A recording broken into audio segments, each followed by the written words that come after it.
Well no ben scéal allmór in áíre gur chail Ian Paisley a híchan in Antrim Hui.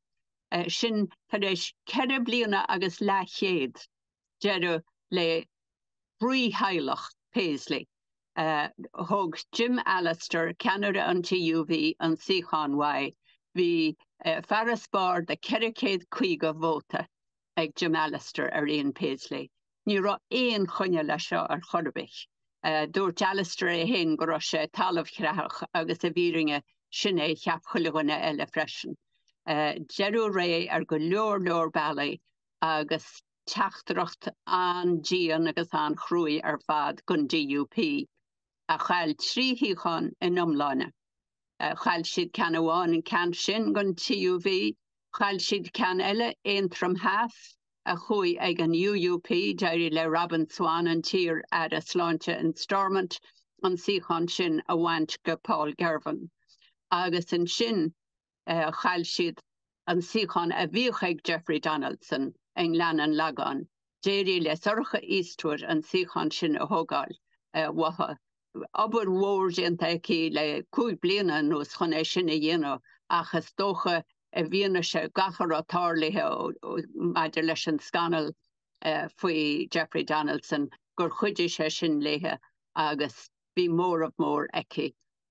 Agus go leor céalacha sé go seo don DUP ach ar an lámh eile bhí Josh Gale amháin acu agus bé sin gur éirí le Gavin Robinson Canada an Pártaí a híchan a chuineáil agus an dúshlán ó Naomi Long Canada an Alliance a chur ó choras b'néan ceathrú iirecht aiceise chun an Ceannasára áileir agus heparíocht.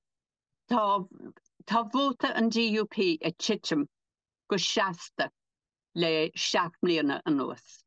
Deireadh thar cían leo a 2017 agus bhí cóbhána cuachta acu in Westminster cuachta chuirsiad a mú go thomláin a súla an phobal.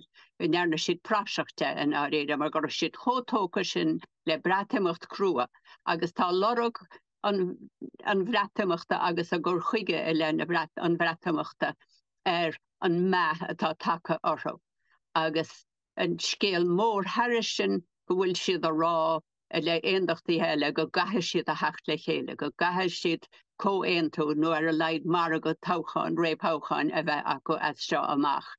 Gavin Robinson a rá gur léirí an chuí a éirí le Alex Easton an taontachtach neamh splach san dún hui an Síocháin a bhaint de Stephen Farry ón Alliance gur féidir leis an aontas sin a bheith go mbeadh míon rathair an cinál sin aontas mar bhí an TUV agus an DUP a tacu le Alex Easton agus iad a rá gur bine an bailach an tosaí. Nis be cantar sin go seasta tá daoine gluchar chlár a radio faoi hena héin agus mar sin de agus léir go bhfuil tréimhse ahbhreithne agus áhachnamh le déanamh go bhfuil go leor áhachnamh le déanamh ag aondachtaithe.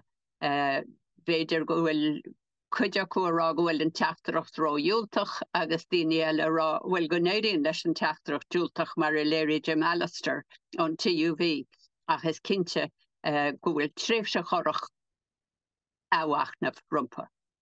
Bhí tóchan anmhaith ar fad ag sin féin ní len abras faoi sin. Ceart go leor ní len Síocháin breise acu ach ba bheith nach rá mar ba bheith nach uair siad Síocháin in éitir ghaire rud nach ra éon chuine leis achan le Antrim Hui. Agus deirí lo a scíor gon bhóta a bhéadú in ngach áit. Go háirithe ins na toghcheantar a bhí imealach roimhe seo. Bhí ar nói Fermanach agus Tyrone Heath a bhí imealach a riamh. Mór acu an sin. Bel firste hui a bhí imealach an uair a rístelle bédi John Finucane an bharna idir é agus an DUP. Agus san dún Heath bédi Chris Hazard an bharna idir é agus an SDLP. Mar sin na Síocháin a bhí imealach hena drochhans go mééis siad imealach a ríist mar darlíonn tubaiste go chinál éigean. Ach dulchan cín mór dinta ag sin féin ó híomh scíor gon bhóta. Agus bin é bhí lecamach mar sprioc acu ins na trí seachtaí seo caite. Is léir go táchan tubairsteach ge Pártí Náisiúnach na Halaban ach bé Sinn Féin gan deis agus tá sé seo ráite acu hena héin baint leas na torthaí a furadar agus an ratha bhí orthu chun brú a chur an bríomhara Keir Starmer chun referan faoin teoran a gairim.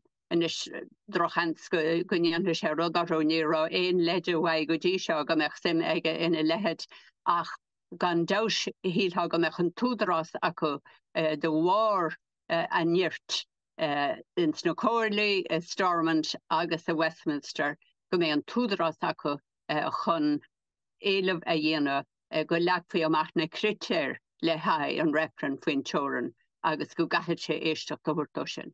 Béidir go bhfuil referan faoin teoran agus éire aontaithe níos cuideún de bhár na éis seo ach cheapan go bhfuil leistir fada le himach go fóil cheapan go